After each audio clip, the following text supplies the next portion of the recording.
Hey, I'm Pastor Dave Twist from the Green Ridge Assembly of God. Thanks for checking out our video podcast. If you're ever in the Scranton area and you don't have a church of your own, we'd love to have you come and worship with us at 10 o'clock. Again, enjoy our sermon from this Sunday.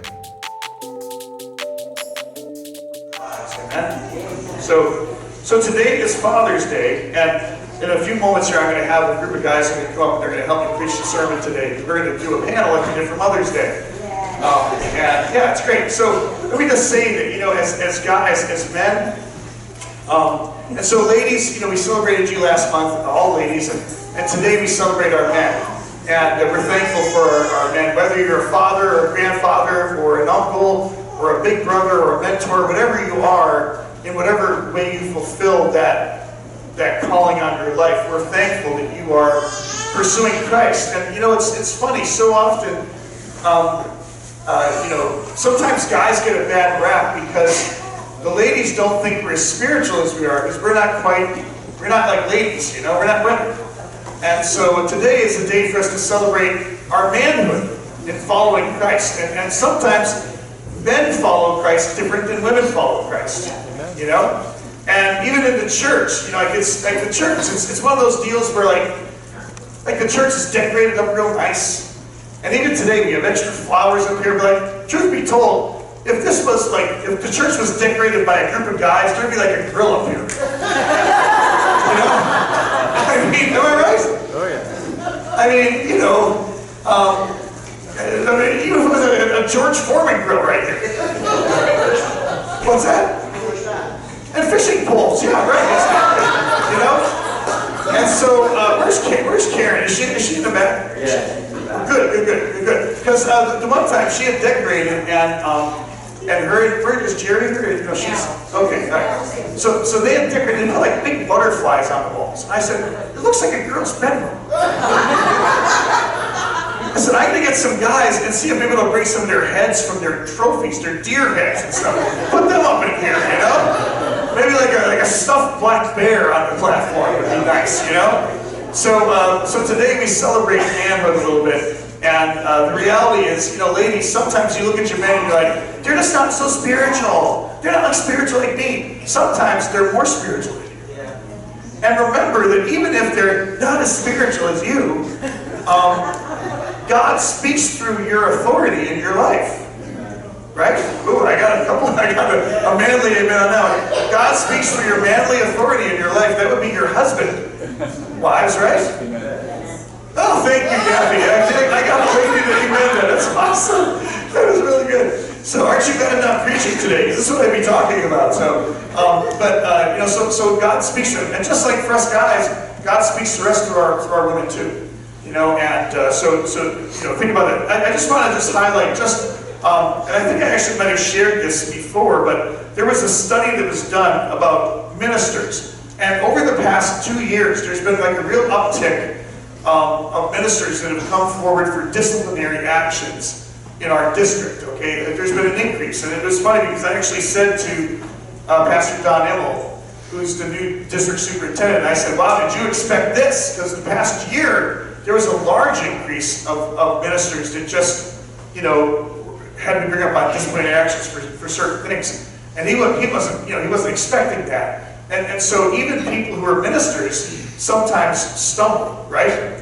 And so they did a survey of 246 men in full-time ministry who experienced a moral failure within a 2-year period. And there were 4 things that they discovered in this. Number one, none of the men involved, these 246 men, were involved in any kind of real accountability. They weren't accountable to anybody. All right? And so accountability is really an important thing for us guys. We've got to be accountable to people. And ladies, you'd like your man to be accountable to you, and he can, but he needs men to be accountable to. You know what I'm saying? Yes. Because no son likes his mother telling him what to do. Right? Yeah. And so, wives, your husband doesn't feel any different. Okay? I'm taking one for you guys here today. How's that sound? You know what I'm saying? So he needs a man to be accountable to. I'm not saying he shouldn't be accountable to you, obviously. If you're married, you guys should be accountable to each other. But he needs a man to be accountable in his life too as well. Secondly, it said that each of the men had all but ceased having a daily time of personal prayer, Bible reading, and worship. So of these 246 ministers, without exception, they all had stopped having their daily time with Christ. Isn't that amazing? You know? They stopped reading the Word, they stopped worshiping, they stopped praying. And then is it any wonder that they had a problem, right? Number 3, more than 80% of the men who became sexually involved with the other woman after spending significant time with her, often in counseling situations. You know? So like for instance, I don't counsel women if I'm here by myself. It doesn't happen. The day of the tornado, in fact, Laura and I, we came down through the tornado because I had a counseling session here at 6:30 that night. And so we drove through the tornado and our car got pinged with hailstones. Because, you know, but she came with me because it just wouldn't be safe. And then number 4, without exception, each of the 246 had been convinced that this sort of fall would never happen to me. And listen, every one of us are one decision away from ruin in our lives. You know that? I mean, every one of you. One decision, one bad decision can actually destroy your life. And so we've got to maintain our integrity, and we have to walk in integrity as well. As believers. And so I've asked a number of guys to come up with me this morning and to share this with me. So I have a number of guys who are different age groups and different stations. Some of them are fathers, some of them aren't fathers, but they're uncles or mentors or whatever the case may be. And so in no order, I'm standing next to right now, Johnny Jackson, if he would come up, please. So let's give him, come on, let's give Johnny Jackson.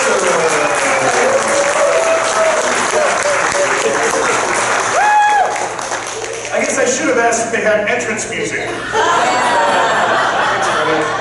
Johnny, God bless you. All right. Also in the back, at 6 foot tall. I don't know if you're 6 foot tall, Keith. I'm not sure. Keith Gruber. Come on, Keith. Come on down.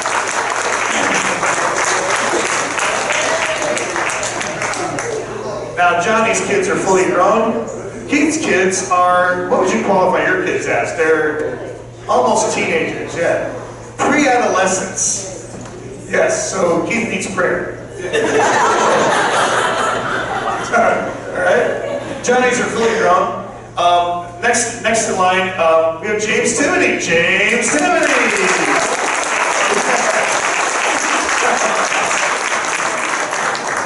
Awesome. Now, his kids are not pre-teenagers. They're babies, that's right. Yeah. But they are near and dear to my heart, I'll tell you that. That's for sure. They are babies. But Lorelai is almost getting ready for preschool. Yeah. And she's 4 today. Lorelai is 4 today. And also with sort of children are between James's and Keith's is Willie Neal. Willie, come on down, Willie. Yeah.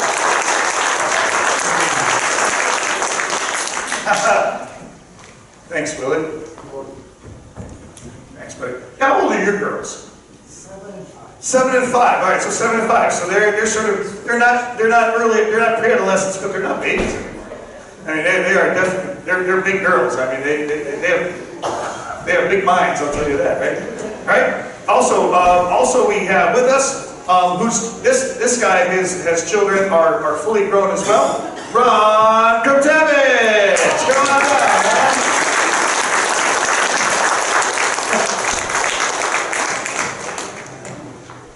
And it's wonderful, you know, as a parent, you when your kids are babies, you look forward to them growing up, and when they're adults, you go, what happened?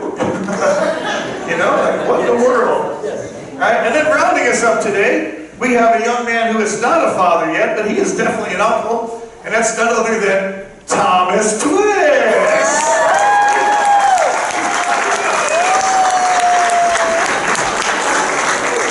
All right. Thanks.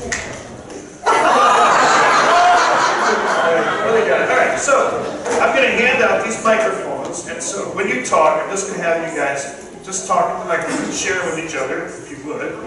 Hopefully they're not muted. They should all check and make sure they're all on. Just tap them a little bit or something. Yeah. Purple. It's on. Okay, good.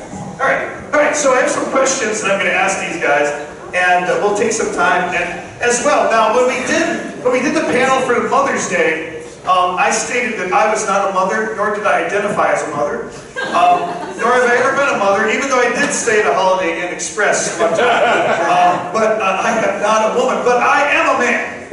And I am a father, grandfather, uncle, big brother, well, not theoretically a big brother, but I've been a big brother to other people. But anyhow, so I may kick in on some answers as well. But anyhow, you guys, thanks for being here with us today. And, but any of you guys like a copy of the questions? You knew that pretty well, okay? But anyhow, as we there you go. As we move on here this morning, I'd just like to ask a couple questions. Again, thank you guys for serving, for being here, and I'm thankful for our church that men are present. A lot of churches are like, it's like the Red Hat Club kind of a deal, you know? And what do they call them? The Red Hat? It's the Red Hat Society, right? And I'm thankful we have men in our church, as well as a lot of other men that are out there as well. So let me just ask you, you guys can take your turns. You don't have to answer any of the questions you don't want to answer. I don't have snacks for you. I didn't bring a George Foreman grill. I almost did. I put my George Foreman grill together, Johnny. But I could have maybe had it up here and given you guys treats. Okay, the first question I'd like to ask is this. How has your faith in Jesus helped you to serve as a father, grandfather, uncle, big brother, mentor? How has your faith in Jesus helped you to do that? Anybody want to jump in? First of all, Pastor, we're men. Where's the lounge chair?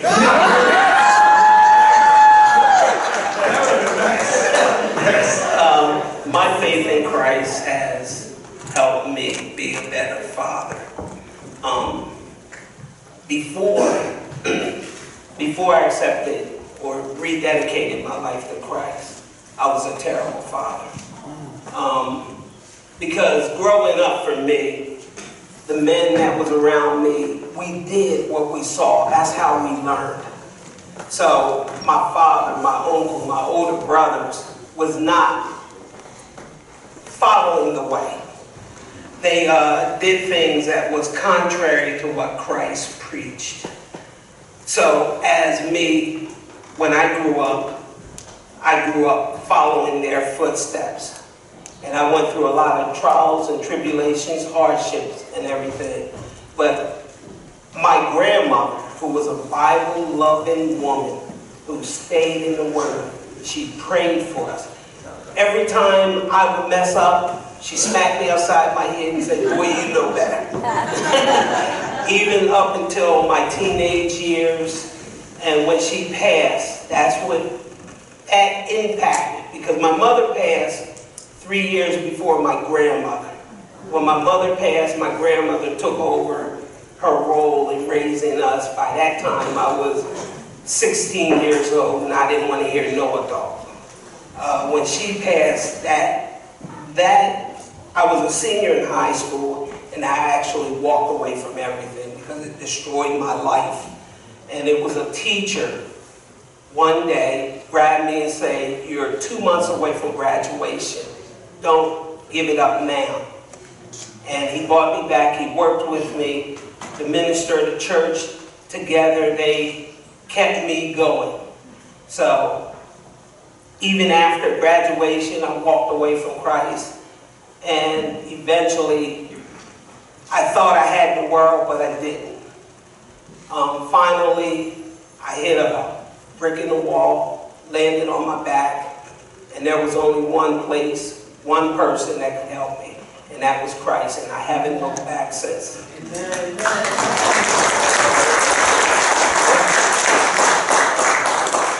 Good, Ron?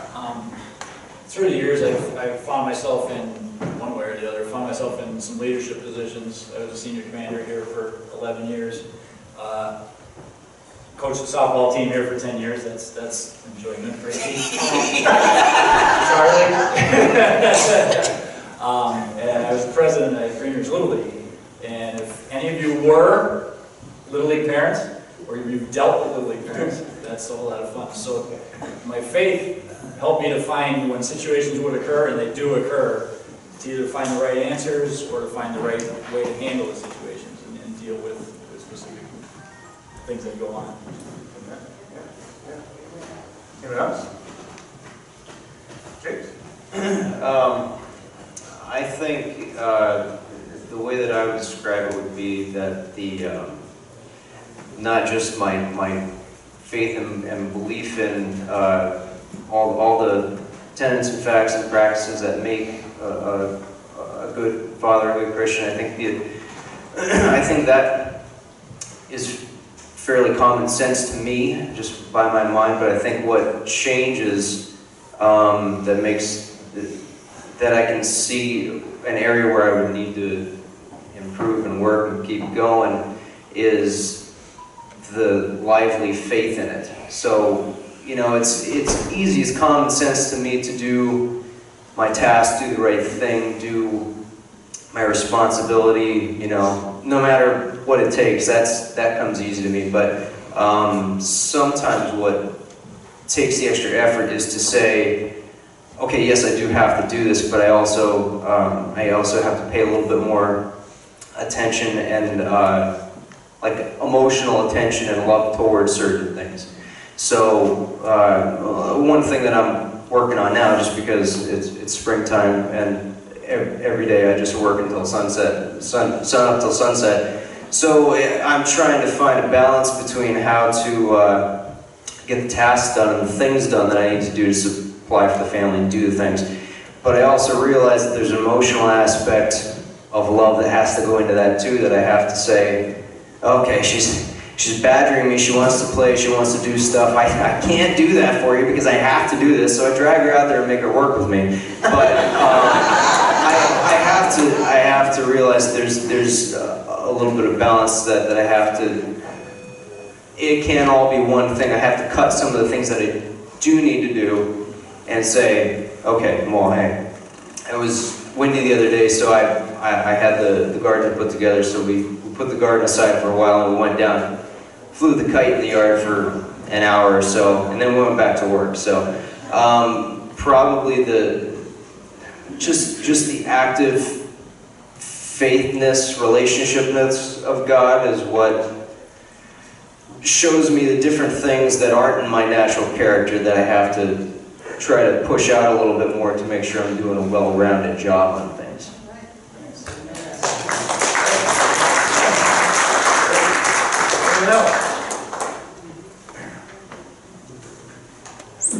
Okay. All right. So each of you, like Thomas is the young guy here. I mean, you know, he's 24, and Johnny is, well, he's like my age, whatever, a little bit older, yeah. So in that, it's funny because we always have priorities. We all have priorities. Even as a child, there's priorities. You know, your little ones, they have priorities too. So how have your priorities changed in the past to where you are today? And it's interesting because some of you are in different situations, obviously. As a grandfather, it's a way different situation with Thompson. Thompson's having children, right?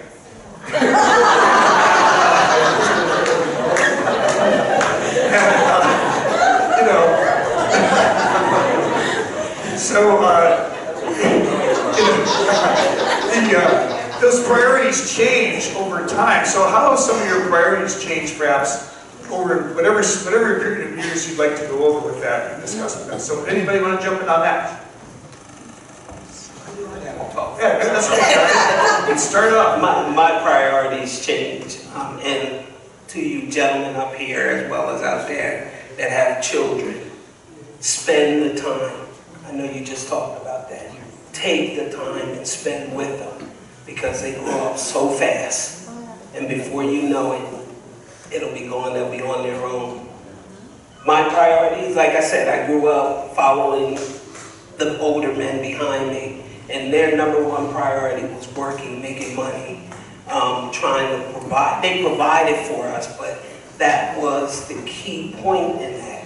There's many times when I played Little League that my father was never around because he was working. I pretty much, other guys that played had their parents out there to support them. I didn't because work was the number one priority. And when I got older, that was my priority in the beginning. As I said, when I rededicated my life, my priorities changed. It's Christ first and everything else behind. And yeah, I was telling me to cut it. she turned me off.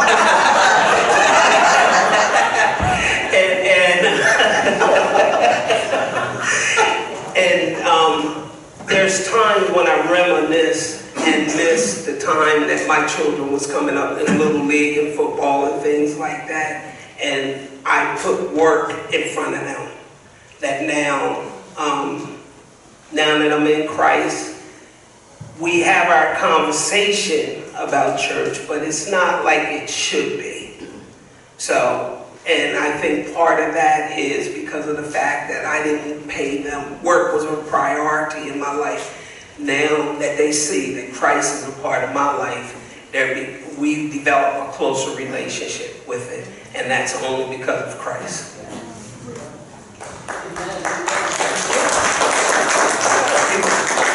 I think along the same lines with that is, if you lead by example, you always have children looking at what you're doing and watch what you're doing, even when you don't think they are. I know there's times where, for my wife and myself, our kids have done stuff and we looked at each other and said, when did they see that? How did they learn that?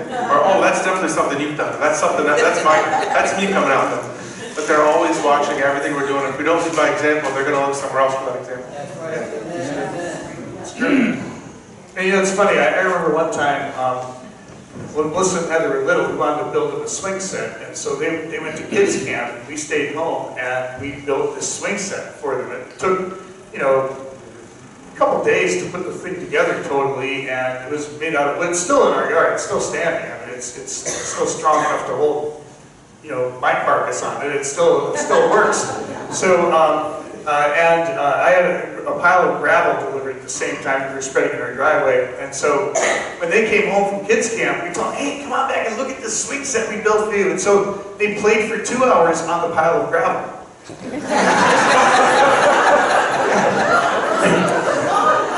I mean, that was the best. It was the best thing. I mean, that gravel pile was like, wow, this is phenomenal. So, we had spent all that time working, doing what we thought they needed, and really they didn't need. I mean, they enjoyed the swing set, and that's great. There's nothing wrong with that, but there has to be a balance in that. And sometimes I think our priorities have to change as we get older. We do get a little bit wiser. And we begin to realize that maybe some of those things that we sort of thought were so important really aren't in the grand scheme of things. And other things that maybe are neglected, they need to be given a little more attention to, Anyone else? For me, I don't have any kids yet, obviously. So, I don't have the opportunity to focus on them, but the last couple of years, I would say, 5 years, probably a year before Lorelei, my priorities were very self-centered. I worried more so about myself, and it does not lead you in the path. You're just worrying about your own self, doing what you want to do. This doesn't really get you anywhere if you're not following something, if you're just kind of stumbling down a path with your eyes closed. So, now it's just putting more faith in God in the aspect of He's there to forgive you, regardless of the path that you went down. And I have a family now, even though they're not my own kids. I have Lorelei and Laura and Jackson that are there for me, even though they're not my kids. They're still there for me. I have to be there for them at the same time. So I think my priorities have definitely shifted to putting faith in God first, because you're not going to get anywhere without that. But definitely more towards. Yeah, that's great. That's great.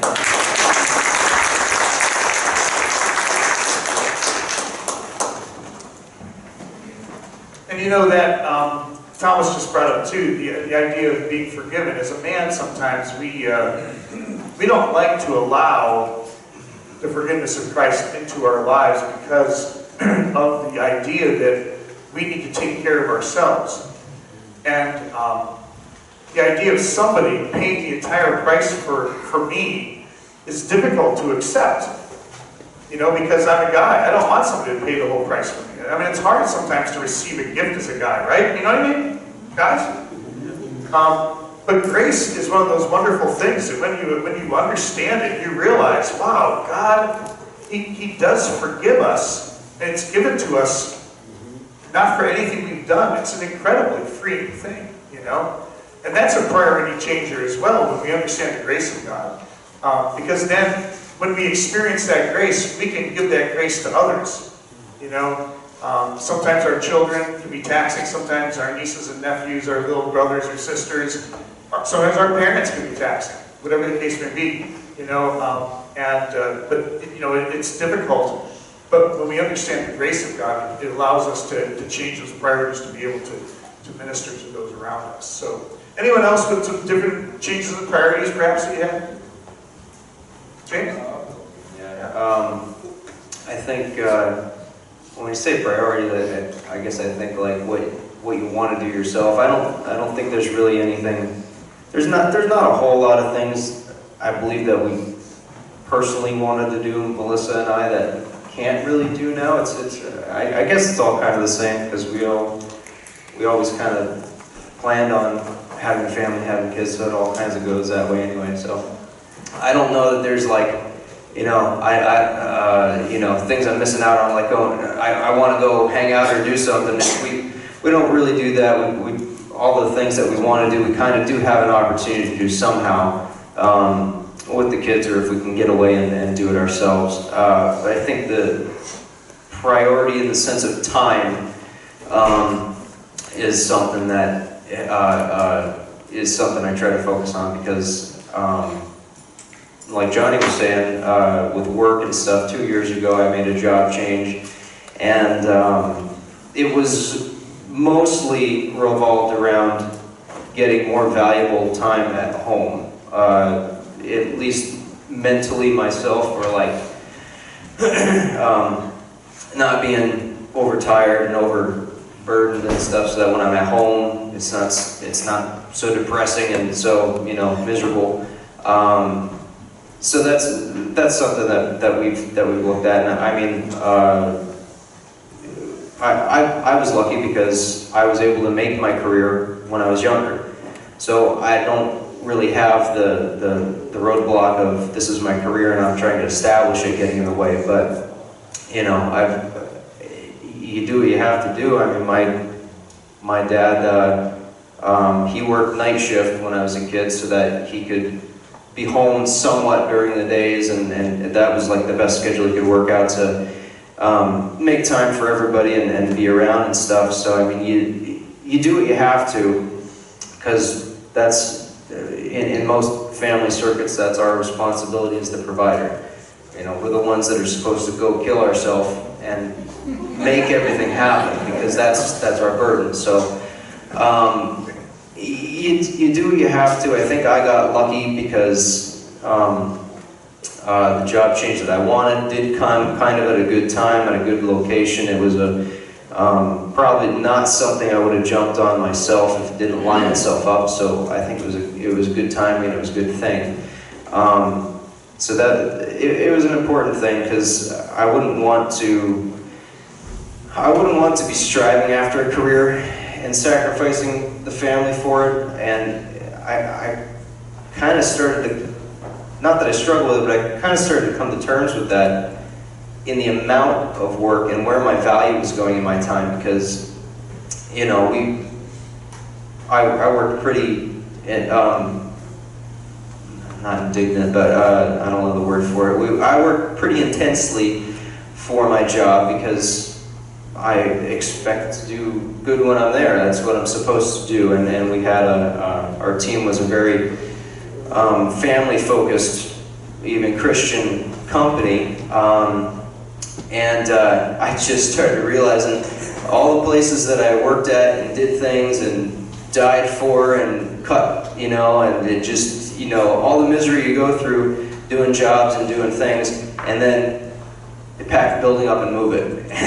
It's like, oh man, all of that time and energy and effort, and every time I went home and was miserable because I had worked 14 hours, or I had done this, or I had to drive 5 hours to get there, and only to just be paid at the end of the week, and then, you know, your work just gets, it basically evaporates. So, I guess that's something to say about, you know, what you work for in your life, because in the end it's going to be weighed and found out whether it's going to last or whether it's going to just be burned up.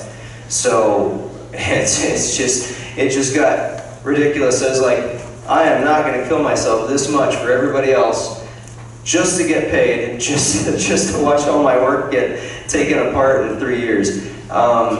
So that didn't make the decision to stop doing it, because I don't think that's a good reason to stop doing good things. But it did show me that the amount of energy I was placing on my time and the value that it held started to diminish more. It was more, I thought it was more of a waste of my time. When it could have been, if I would have had to sacrifice a little bit of what I had to do as far as making money or providing or something like that, I would have sacrificed a little bit more to come home and do a little bit more at home and be a little bit more of a presence there. So, you know, it's tough because, like I said, guys, we want, if that's the network or structure that you're in, that's what you want to do, is you stay outside and you work until you have blisters all over your hands, because that's your job. And some people can't get away from that, and you know, I think with faith and stuff like that, God can teach you how to get through it and still be good. If I still had to stay there, that was my weighing point. I was coming up in my mind realizing, if I do have to stay here, if this is my only opportunity, the only thing I can do to provide, how do I get through it and not be just miserable and tired when I get home? So there has to be a way through it with Christ. Luckily, there was a better opportunity and I was able to take it. But you know, for a lot of people, I'm sure, you don't have the choice to change. You're locked in. You're stuck where you are.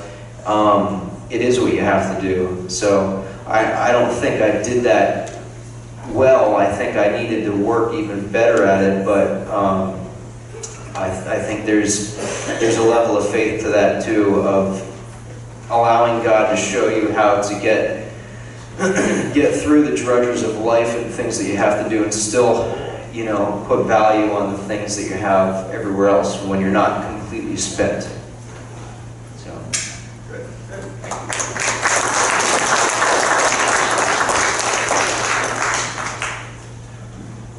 Any other guys have anything to ask? All right, so there are a lot of things that us dads, us men, us guys say, and then there are a lot of things that we will never say. And so you guys run that video, that first video, and I think this will be enlightening for us as well. We'll take a little bit of a break from our panel here. Check this out. I think the audio must be. It must be muted. Yeah, it is. Oh, Jason's got it.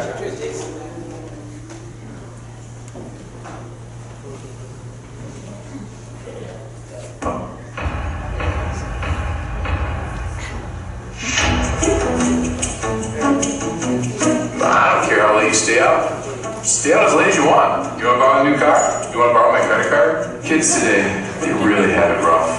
I have no idea where we are or where we're going. I mean, when I was their age, life was easy, super easy.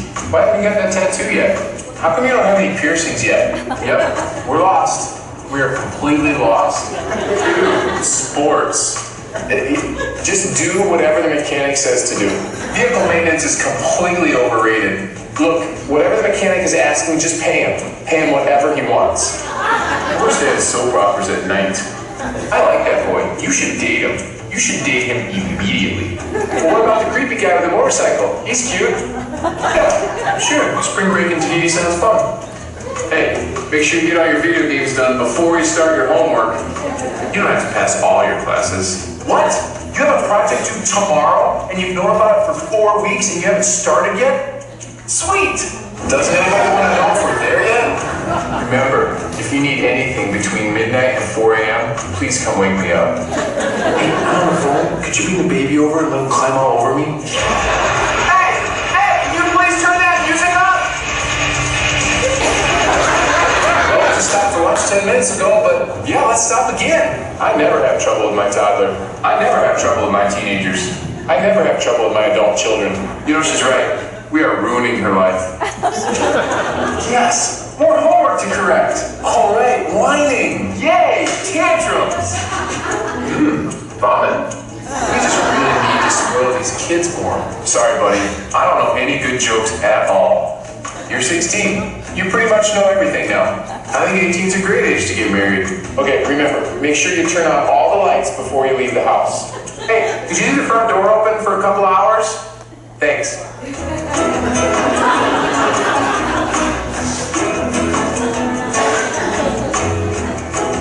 Whoa! Money really does grow on trees.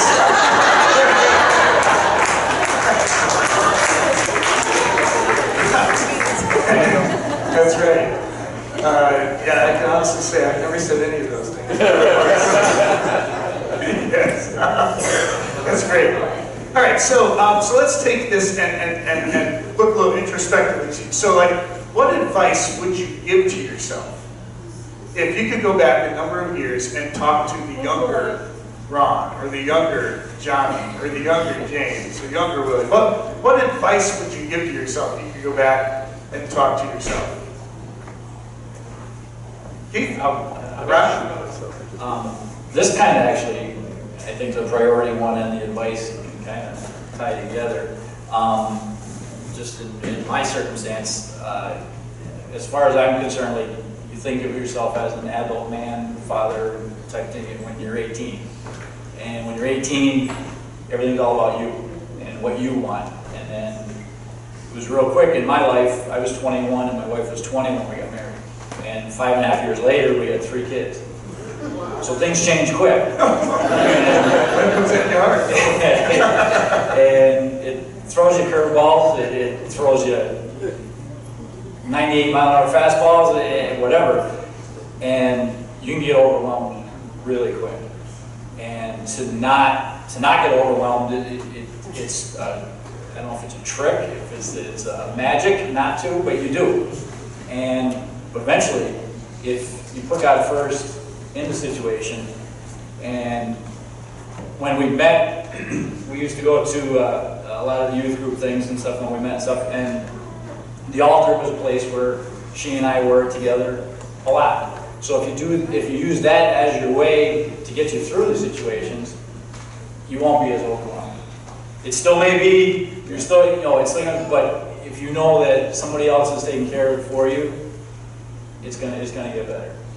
And as things have gone, next month we'll be married 30 years. Wow. You've been with me for a long time now.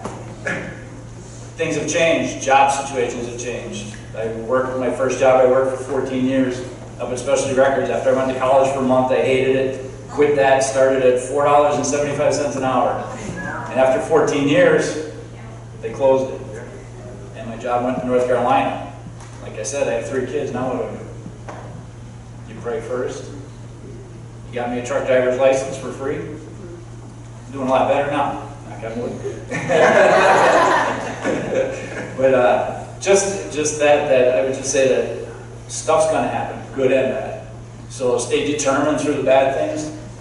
Seek God first, and praise Him when things are going well, because stuff's going to happen. But just don't let it overwhelm you. Just go to God first and take it that way. Good advice.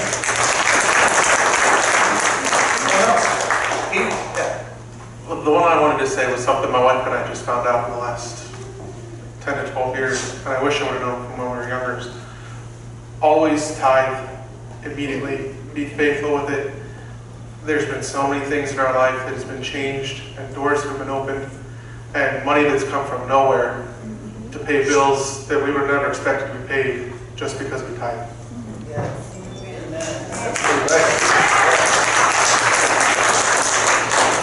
Maybe you should preach a sermon some Sunday about that. That's great. Because your pastor doesn't talk about money enough.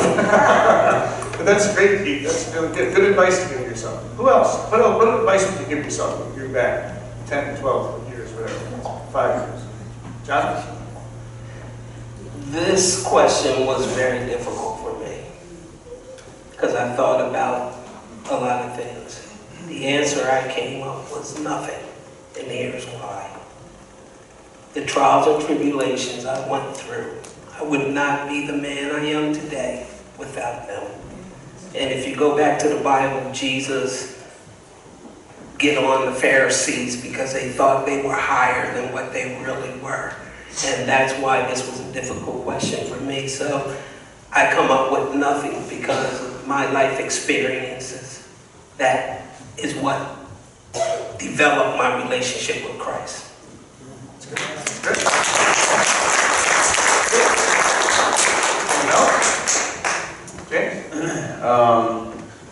If I had to go back younger and tell myself to be prepared for something, the thing that I had absolutely no idea would happen is that I have 3 girls, Melissa, Lorelai, and Aurora, and there's hair everywhere.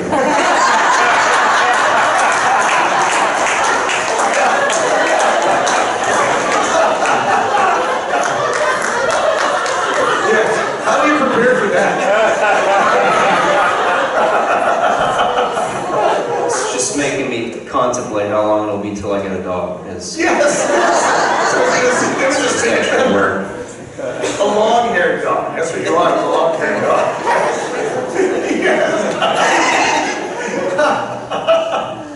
That's great. Anyone else? Anything you can share if you can go back? Some advice. No? Okay. All right.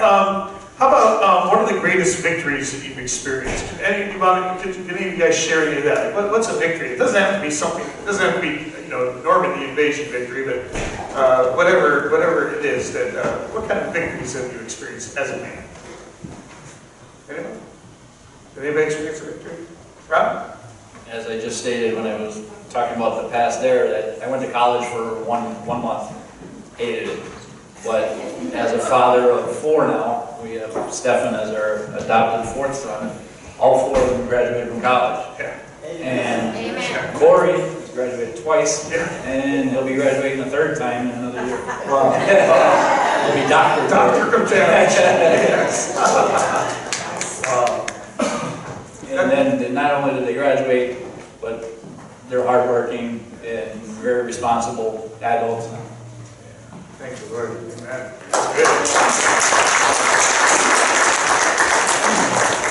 That's a big victory, isn't it? Yeah. Yeah. Anyone else? Keith? I feel like it's a major victory to have my kids want to come to church. Oh, yeah. They're excited every Sunday, Wednesdays, Noah on Fridays to come to church. We don't have to drag them to church. They have a heart for the Lord and a love for God that I can't explain.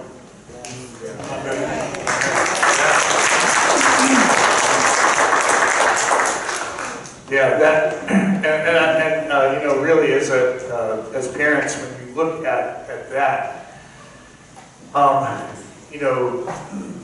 through the years, the 33 years, 34 years of ministry that I've done here, a lot of that time has been with teenagers, and we've had a lot of teenagers that have been, that have come through our youth ministry here.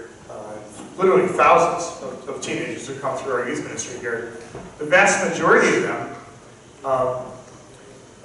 came from outside. Their parents didn't come to church. We had a lot of times our group was 75% outside students, that weren't from the church. And by and large, the majority of those people today are not serving the Lord. They're not following Christ. They had a salvation experience while they were here. I don't know if they're still saved. I'm not going to make a judgment on them, but they're not serving Christ. They're not following Christ. They may be saved, but they're not following Christ. And, the reality is, as a parent, your children you don't teach, they like they say, your faith can't be taught, it has to be caught. As a parent, it isn't even what you say, it's what you show that gives them that kind of hunger. And if you show me a parent who is passionate about Christ, I'll show you a child who's passionate about Christ. You show me a parent who's passionate about coming to worship together. That child will be passionate. Youth ministries are nothing, but they're simply a microcosm of the church. That's what they are. And so, when our students were on fire, because that's what they saw at home. They were on fire at home. And they came to church being on fire. So I appreciate that Noah and Maggie want to come to church. It's a wonderful thing. But that's because they're not just sent to church. Keith doesn't, and I'm not knocking any of you who are grandparents who bring their grandchildren. Thank God for that. Or as Mike and Teresa did for years, they brought their nieces and nephews. That's awesome. But thank God for all you parents that make sure your children are here. Your children go to school all week. Let me tell you, they're not learning good things there. I mean, I'm not knocking the educational system, but they're not teaching them morality. And please, I hope they don't try to teach them morality. Because the morality that they teach is not the morality you want. You know what I'm saying? So, when I see parents I see their children here once every month, every 2 months or so, I'm not being a downer, but I don't see a bright future for them. Because the world has such incredible tentacles that it's pulling at our kids with. How do you think, just because you made the decision for salvation, you think your child's going to inherit that? When your child has a smartphone? I don't think so. I mean, my goodness, they better have an experience with Christ, and they better see it at home. And so, yeah, thank you, Keith, as well, for your kids wanting to come to church. I know all your kids love church. I had the honor of having Ron's boys all through youth group, and I see Willie's girls and James's girls and Keith's daughter and son. And they all love coming to church. It's wonderful. It's a wonderful thing. Yeah. Any other advice you give yourself? You can go back. Anyone? And I know for myself, if I could go back and talk to the younger PD, it'd be just to trust God more. Just trust Him more. Just whatever it is, and especially as men, we feel like we have to. We have to fix things. We have to take care of things. It's in our nature. Maybe at your house it's different, but when there's a break in the plumbing, Lori doesn't go running for it. I fix it. She fixes other things, and the kids are doing that. She's got the touch, but we have this thing where we have to fix situations, and I think for me, if I could go back 10 years, 20 years, whatever, 5 years, would be just trust God more. Just learn to trust Him more, and put things in His hands and let them go to Him, because He is on the job. Johnny and I, as the senior members up here, we've been alive long enough to know that God does take care of stuff. He does. He does take care of things. I mean, sometimes it feels like He's not on the job. It feels like He's ignoring what's happening. And we sort of get a little anxious about it. But God, He really does a good job of what He does. And He does take care of things, I know when Ron went through the transition there, when specialty moved out of the area, it was a great paying job. What do you do? I mean, what do you do? I mean, how do you realize that there are bills, and I mean, you have kids. I mean, what do you do when those things are happening? Well, you know what? God provided. God, now it doesn't mean that Ron just sat home and just like ate Twinkies all day.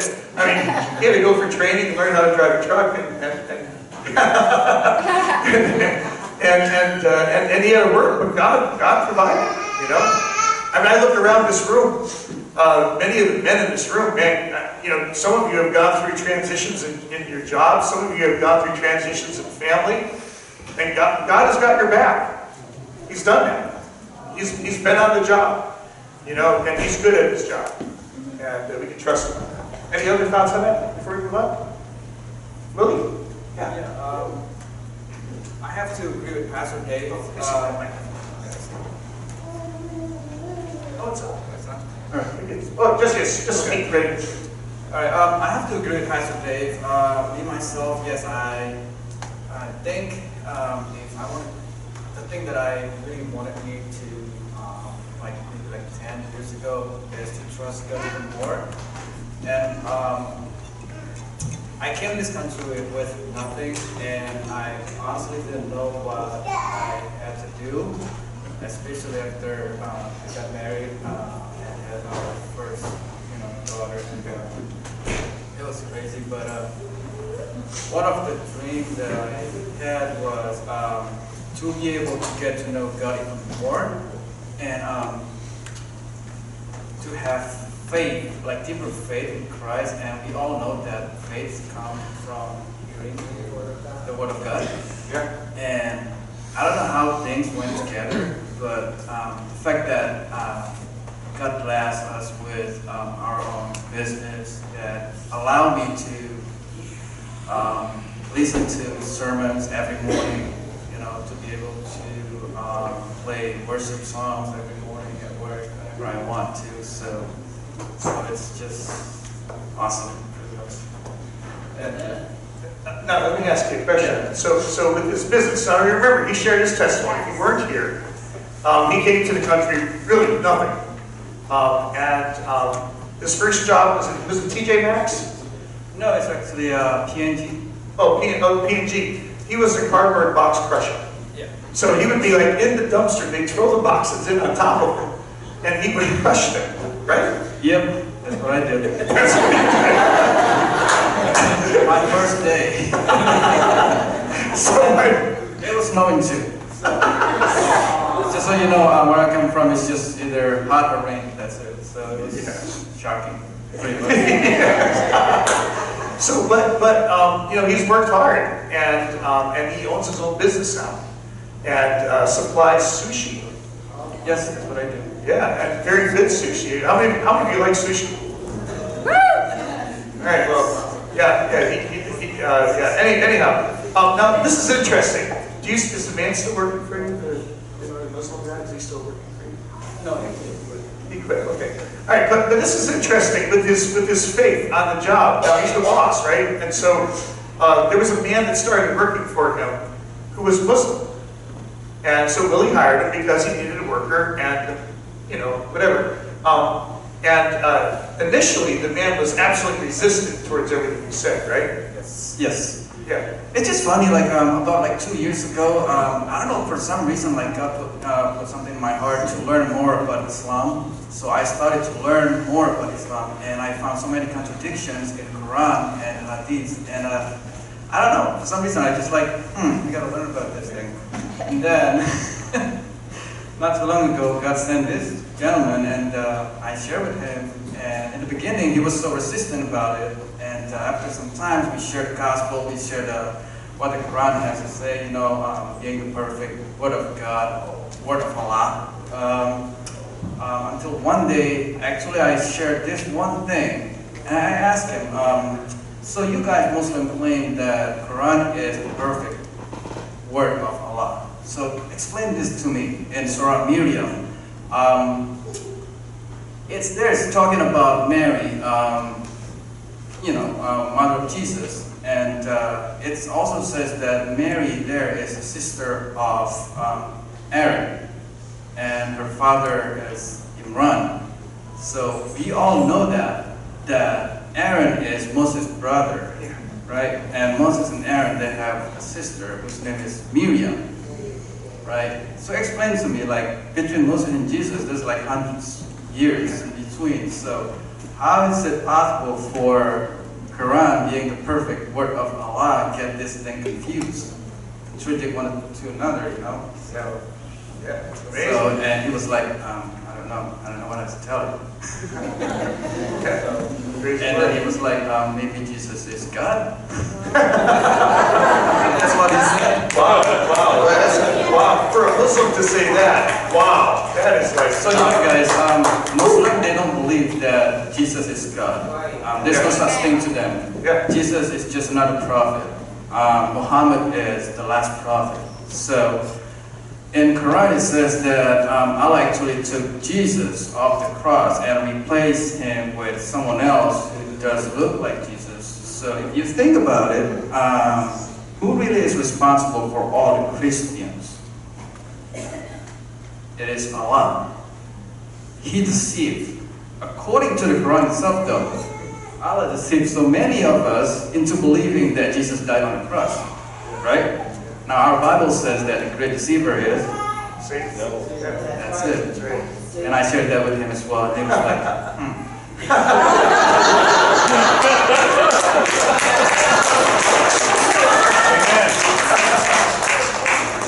Yeah, that's great. That's awesome. It's very, very good. I'll tell you what, God is, you know, God works through us in incredible ways. It's just very powerful. And when you shared that with me, really, I'll tell you what, it's just incredible, incredible thing. Anyone else? Any personal victories? No? How about any scriptures maybe that maybe mean something to you as a guy? What's maybe your life verse or verses that you really, that sort of mean a lot to you? Anything that sort of comes to the surface on that?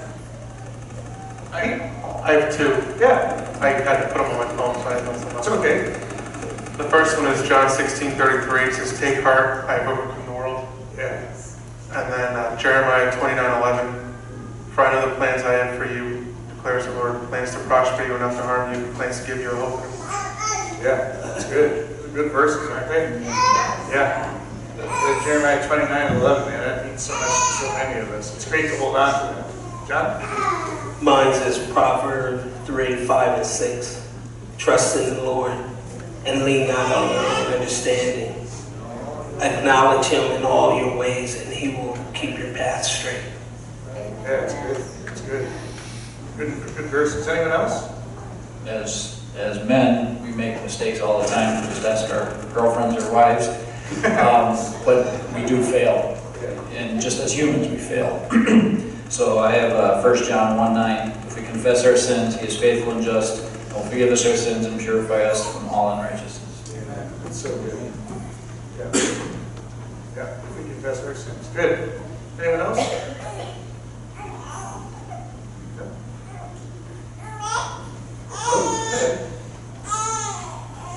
me personally is 1 Peter 5, verse 5. In the same way, who you are younger, submit yourself to your elders. All of you clothe yourself with humility toward one another, because God opposes the proud, but shows favor to the humble. I believe that as a man, we have to stay humble. Yeah, you know, that pride thing comes easy to us as men, not just us as men, but to women too. It just manifests itself a little bit differently, you know. God opposes the proud, but he gives grace to the humble. And you know, there is no, in the early service I was talking about this earlier, I said that, you know, I talked about Shane, his dad, you know, dying on a motorcycle. And I said, you know, when I first got a motorcycle, I realized that there is roadkill. When you drive a motorcycle, you can smell it. You know, when you're in your car, you have your windows rolled up, you know, and an air freshener maybe, you know, that little pine tree hanging in your car. And, you know, you drive through the country and it smells wonderful, you know, but when you are on a motorcycle, or if you're on a bicycle, or if you're walking, man, on country roads, you can't go a mile without finding an odor. It's there. You know? I mean, if you live in the country, you know what I'm talking about. It's like carnage. You know?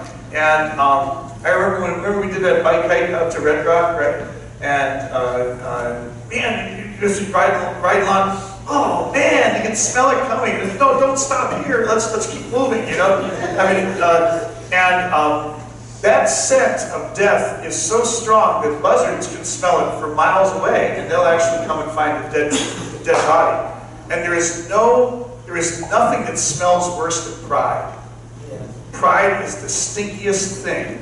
The smell, and spiritual pride is the stinkiest of the stinkiest.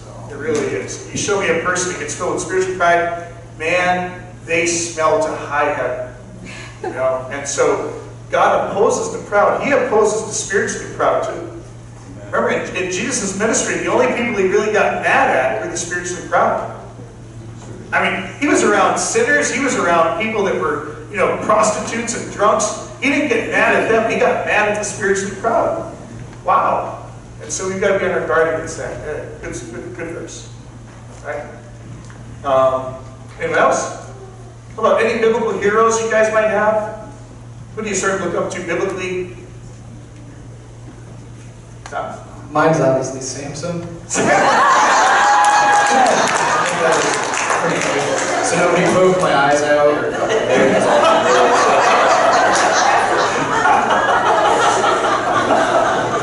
Yeah, yes. Good advice. We'll take it out. Before I was converted, it was Samson because of strength. Now it's Job. Job. Because of all he endured, and he still never lost faith. Yeah, amazing. Mine's Joshua, extremely strong leader, but he was obedient first. Yeah. He was a servant first. He preached to the Israelites over and over and over about being obedient and listening to God and being thankful for everything that he gave, and led strong in that. Amen. Joshua, great guy. I'm not trying to copy after Johnny, but when my wife and I first met, I'd never gone to church, and she used to always talk about Job and Noah, and she's just Job, everything was about Job. And so that really became someone that I read about, someone that I admire the obedience and the faithfulness to God and all he did. And because Johnny was.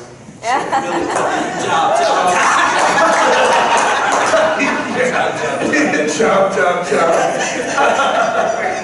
Yeah, job. Awesome. Anyone else? You got it? James? I guess the, She shut you off. it was cutting out. The biblical character I think I relate to the most is James. I think my personality matches. I think my personality matches him a lot, and he's always somebody that doesn't mess around. If something needs to get done, he gets it done. So I think I always look to that for determination and stuff like that. Yeah, that's awesome. That's really good. Yeah, you know, we don't, I like that about James. James really was the leader of the early church. You know, everybody thinks it was Peter at Jerusalem, but you read the book of Acts, and really it's James and the apostles. I mean, James, the brother of Jesus, you know, it said that he literally, when he died, as a believer, the Jewish leaders mourned his death because he kept the law, he kept everything. I mean, his life was impeccable. You know, he was black and white, everything had to be a certain way, and he was, you know, the brother of Jesus, that James was an incredible leader. And the book of James is very, how many of you have ever read the book of James and it just slapped you? I mean, if it doesn't slap you, you're not reading it. You know, I mean, because it just slaps us. Incredible words. And yeah, that's really good, James. Awesome. Well, you guys have anything last? Anybody else have anything else to say that I didn't maybe cover, really? To me personally, it's Noah. Think about it like, we as human beings, we tend to want to be a superhero. No one here, like, you know, we get to see a lot of superhero movies nowadays, but we do know that our superhero is Jesus Christ, our Savior. Amen. Right? Why I like Noah? Because he walked with God. He saved himself and his family. Yeah. So Yeah, I think he really is, you know, my favorite characters. You know. Yeah, all of our DNA goes back to him, right? It all goes back to Noah. We all got we're all from his family, that's for sure. Great man of God, yeah. And he preached for all that time with no converts, man, I'm telling you. What kind of, I mean, wow, what kind of persistence is that? That's amazing. Absolutely amazing. Really great. Anybody else? Any? All right, well, hey, let's give our guy panel a hand here. Before we close out, first of all, for myself, and I believe I speak for the other gentlemen sitting up here, it's an honor that you look at us to be able to give advice to other men in the church, and we do appreciate it. And you as our father, our leader of this church, we appreciate you and we thank you for all that you do for the body here. Amen. Thanks.